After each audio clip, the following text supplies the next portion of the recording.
there's always a moment where you have to, and some people have it early and some people have it later, where you have to say, you know what? I don't care what anyone else's story is about me. I get to write the story about me. I get to determine what the truth is. And it doesn't matter what anyone else thinks. And it's something that I've struggled with my whole life. And so I really channeled a lot of that feeling into that song.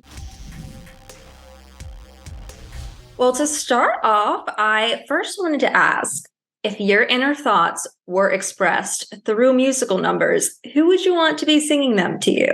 If my inner thoughts, they're not necessarily soothing. I mean, I would love to have like Phoebe Bridgers singing soothing things to me, but they'd probably be more like Julia Louis-Dreyfus, singing a whole list of things to worry about.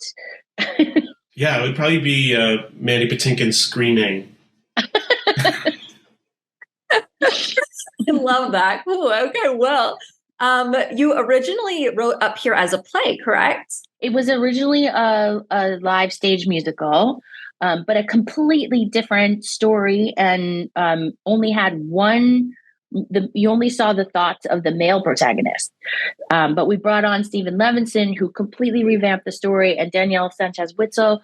And now you hear the thoughts of both the female and the male protagonist. Well, then how does it feel to come back all these years later and kind of revamp this and turn it into a Hulu show? It was a blast because we love Broadway musicals, obviously, but we also love TV, and we've always wanted to be part of a television show, and to get to do it with this team, and to get to take, the things we love about streaming series, the 8-episode arc and musical numbers, and the ability for so many more people to see it was just a joy. It was really great. It was nice to get to revisit some of the themes, like can you ever really know someone, which I think is it. It's a fun question to ask, but it can keep your brain occupied for quite a while because it can make you feel really small and really alone.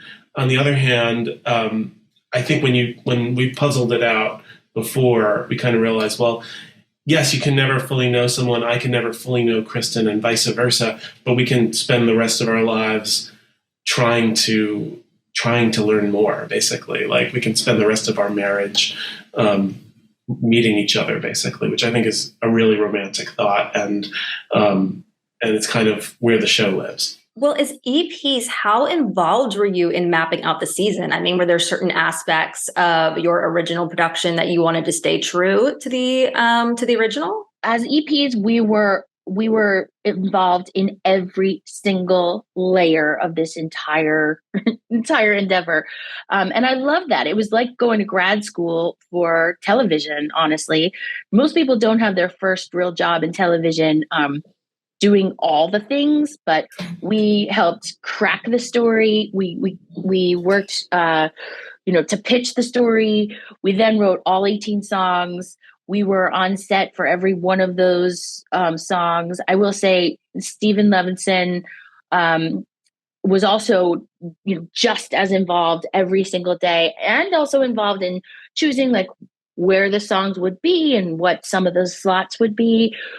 We all just had the best time diving into every aspect of creating this new hybrid of new musical and streaming series. And it was all encompassing, 16-hour days. Are you including any songs from the original musical, or is this like an entirely new soundtrack?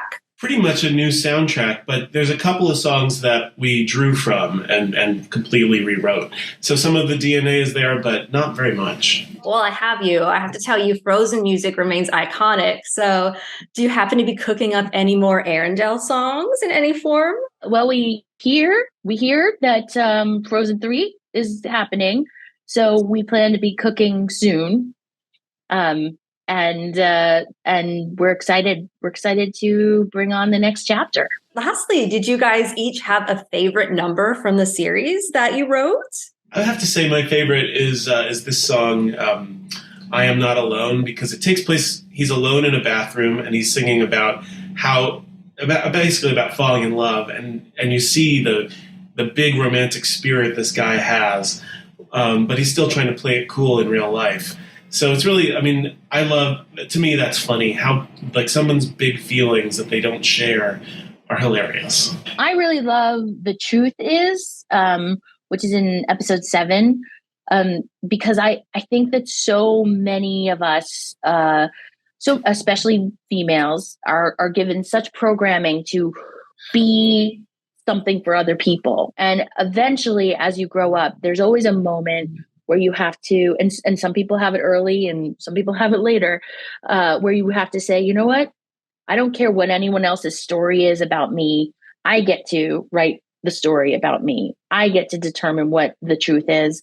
And it doesn't matter what anyone else thinks.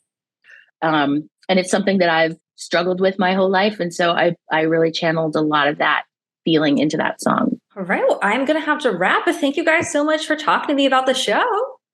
Thanks for having us.